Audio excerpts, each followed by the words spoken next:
the calendar. The truck won also Best Lights. There's like 2,000 LED lights on this truck. Oh wow, that's awesome. If you can't see my truck going down the road, you have no business being on the road. Ray French Jr. is a third-generation truck driver. I probably got between 40 and 50,000 in it. I should have paid off my house.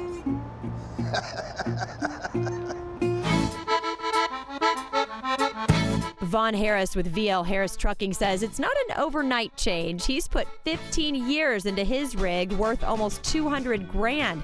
He's been a truck driver for almost 3 decades and says from the radiator to the rig, his 1990 truck is like new.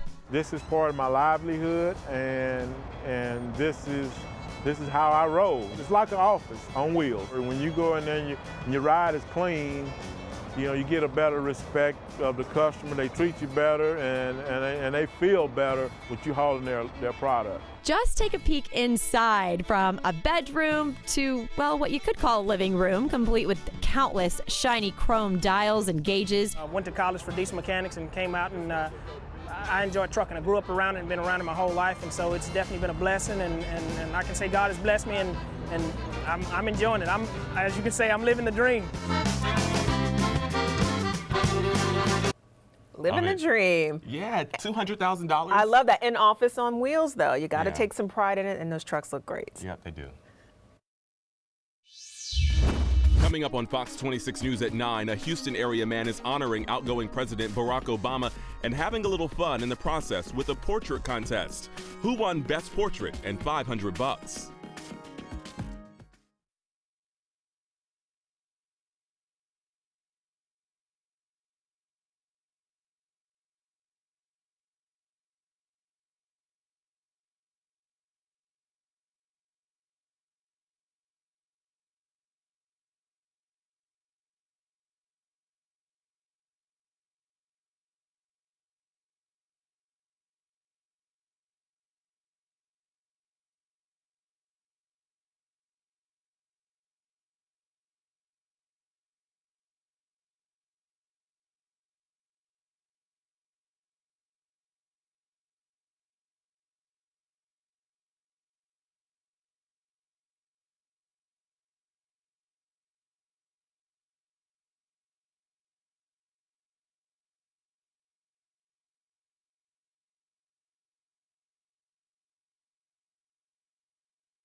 What do you think?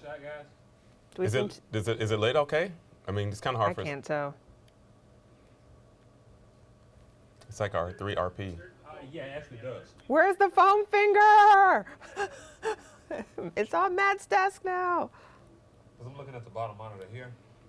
There's one that is not turned on. Maybe it can be turned on when we do the shot. I don't know. What is that, Russell? I can't tell. Yeah. It's on, actually. Daniel says it looks dark, so maybe if we do it, if we turn it more, I don't know. Say what now? I know I'm getting hit here. I feel like there's light on my face. How does it feel That in monitor here? there looks like we're lit under the, but this one looks dark, that one looks... Oh, yeah. You can never tell with these monitors. I guess it all depends on how it looks in there. All right. It's not the worst thing in the world. Yeah, we've had worse lighting. Mm-hmm. 30 out. It's strong.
It's been nearly 2 weeks since the election, but some protests continue nationwide and here locally as well. Today, a group calling itself the Houston Socialist Movement organized what was supposed to be a large anti-Trump rally at the Galleria.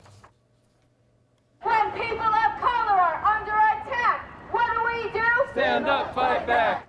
Turned out to be a much smaller crowd. As you can see, about a dozen or so people showed up at Post Oak and Westheimer.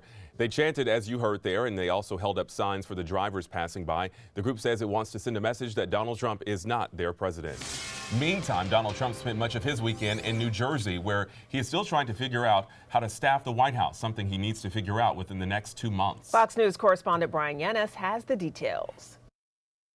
President-elect Donald Trump is moving full steam ahead on building his administration, meeting with a slew of high-profile visitors this weekend. On the schedule, New Jersey Governor Chris Christie and John Bolton, the former U.S. ambassador to the United Nations. The problem with both Bolton and Giuliani is they're unrepentant in their support for the Iraq War. If we don't learn the lessons of the Iraq War, we're liable to commit it again. On Saturday, Trump and Pence met with retired Marine General James Mattis, a potential pick for Secretary of Defense, and Mitt Romney, who's being considered for Secretary of State. It was a great first step, and people should be proud of the way things are going here in President-elect Trump's operation. Some of the appointments could represent a shift away from the hardline national security picks Trump announced last week, including Senator Jeff Sessions of Alabama to be Attorney General and General Michael Flynn to be National Security Advisor. Donald Trump in his campaign echoed the views of Democrats, not Republicans. Massive transportation bill, trade, getting rid of the carried interest loophole, cleaning up the swamp. We challenge him. Work with us. He's not draining the swamp. He's filling it up more, and there's going to be more swamp creatures than ever before.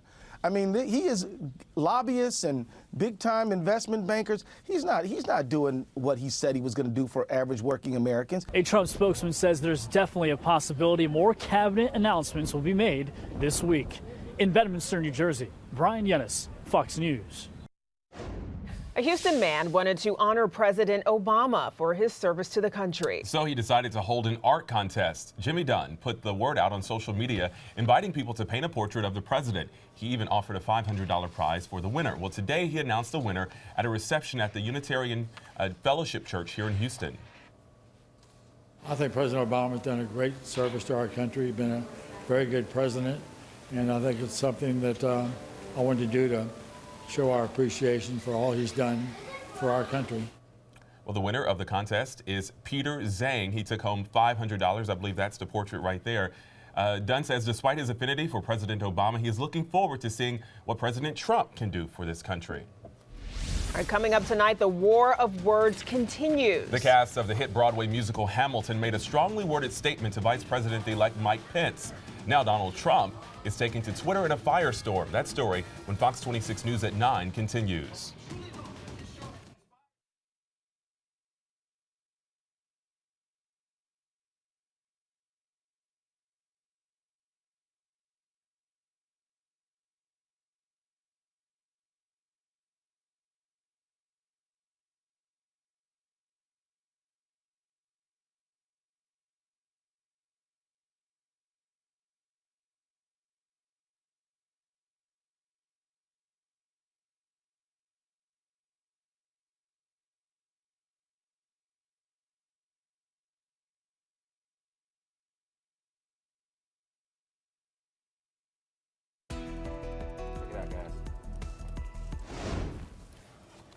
What do you guys think? I mean,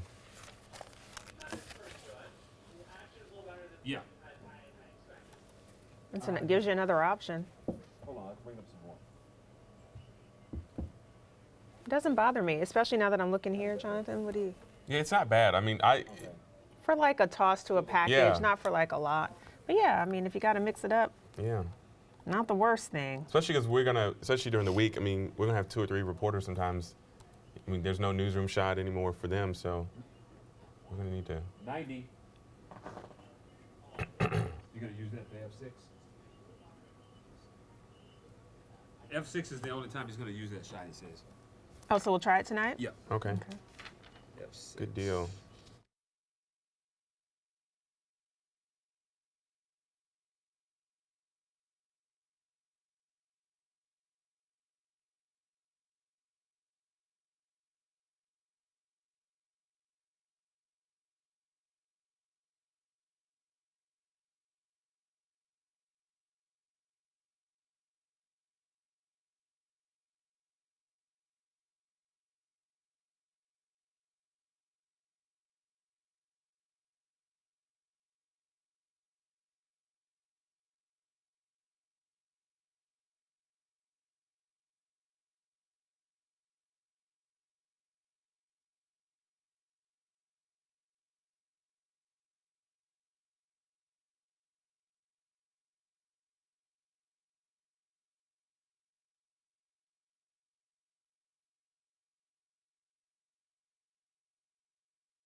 The cast of the hit Broadway musical Hamilton is making headlines again today after President-elect Donald Trump went back on Twitter expressing his outrage toward a cast member's message to Vice President-elect Mike Pence. Here's Fox News correspondent Rob Schmidt. The battle between the President-elect Donald Trump and the cast of one of the most popular plays to ever hit Broadway continued today after a number of tweets yesterday.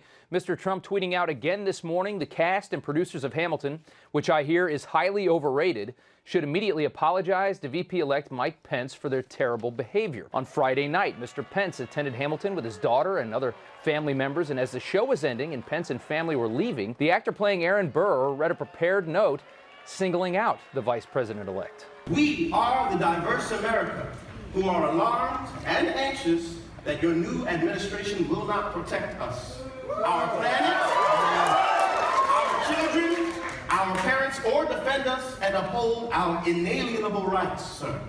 But we truly hope that this show has inspired you to uphold our American values and to work on behalf of all of us. Today on Fox News Sunday, Mr. Pence joined Chris Wallace and downplayed what happened. I know this is a very disappointing time for people that did not see their candidate win in this national election. I know this is a very anxious time for some people, and I just want to reassure people that what President-elect Donald Trump said on election night, he absolutely meant from the bottom of his heart. He is preparing to be the president of all of the people of the United States of America. After Mr. Trump tweeted yesterday calling the move harassment and calling the cast rude, the actor in question, Brandon Dixon, who plays Aaron Burr, responded by tweeting, "Conversation is not harassment, sir, and I appreciate Mike Pence for stopping to listen." Mr. Trump is not the only one upset over Friday's theater confrontation. Even a member of Bruce Springsteen's E Street Band, guitarist Steven Van Zandt, got on Twitter and said it's inappropriate to call out an audience member and embarrass him from the stage. That's interesting because Springsteen actually campaigned hard for Hillary Clinton, joining her on stage, and is a very outspoken critic of Donald Trump's. Reporting here in the newsroom, Rob Schmidt, Fox News. All right, Fox 26 is your Gulf Coast Weather Authority. Chief Meteorologist Dr. Jim Siebert live in the Weather Center with our Fox Ride forecast, and things were cold today. We can actually say it was cold, right? Oh, absolutely. We started the day on the cold side, and then we warmed up a little bit, but maybe it was like in my house today, everybody kept saying, I'm cold, and I bet you a few people have fires going in their fireplaces tonight, which not really a bad idea. It kind of gets you in the holiday mood, doesn't it? Right now, we got temperatures in the 50s. Yeah, we've gotten down there pretty fast. South winds, though. Southeast winds is actually going to bring in a little more humidity. See, the humidity is already rising up to 66%. That's going to actually make it just a little bit warmer tonight than it was last night. Still going to be cool, just not as cold. Normal high 71, only got up to 66 at Intercontinental today. 36 the low. 27 the record. So we're not really in the ballpark for record low temperatures yet, but 36 degrees, that is still pretty chilly. So here's a look at those winds. Not a lot of wind, which is also kind of nice because it was breezy as we started the weekend, but the winds have come from the south. And really what that's going to do is it brings back that moisture. When the next front gets here, which is probably going to be Tuesday night, it's going to give us another chance for some showers, maybe a strong storm or two as the storm passes. But that's Tuesday night. Until then, we're dealing with this big ridge of high pressure. Well, you can just see it. The showers wrap around Texas, and then they'll move back down here to the east. And the actual storm system that's forming is still way offshore. But we've got one day, tomorrow, of the high pressure staying in place. Then all this starts to get a little bit closer as this next front approaches, and that's when things are going to change. Got to take a quick check of what's happening down into the tropics tonight. National Hurricane Center is tracking this area of low pressure. I'm not too concerned about it, though. Could become something, maybe a tropical depression over the next week or so. But again, this is way down here. Upper level winds would not allow it to come towards us anyway. So we'll just keep an eye on it. But it's one of those storm systems we're not going to be too concerned about. Well, let's talk about what's happening here on the satellite. You see what's happening, the circulation down here? Up here, I should say. That's where the most active weather is currently. And I think that that's going to change, though, as move on into the coming week. And that's also where the coldest weather is. Temperatures in the 20s right now from Detroit, Chicago, Minneapolis. Makes our 50s look a little bit better. I mean, cut our temperatures in half, and that's where they're at, 40s and 50s out in the western parts of the country. Now let's take a look at travel weather, because I know a lot of people are hitting the road tomorrow. Everything is fine if you're heading to the east. If you head up to the northeast, we've seen some snow and some showers up here to the north, but that's going to be pushing offshore tomorrow too. So travel weather for at least Monday and Tuesday on into Wednesday, I think is going to be pretty good for the eastern half of the country. The middle part of the country where things will get a little more interesting as the storm system approaches. So Tuesday, Wednesday, we could see some problems right in the middle, and we're going to be in on that a little bit down here to the south. And as we move to the Pacific Northwest, that's where they've got problems in some of the higher elevations, but the storm is just kind of dissipated a little bit, but it's going to be a little more organized over the next 24 hours. As we head down to the south, we still have some rain all the way down around even Phoenix tonight. I'm going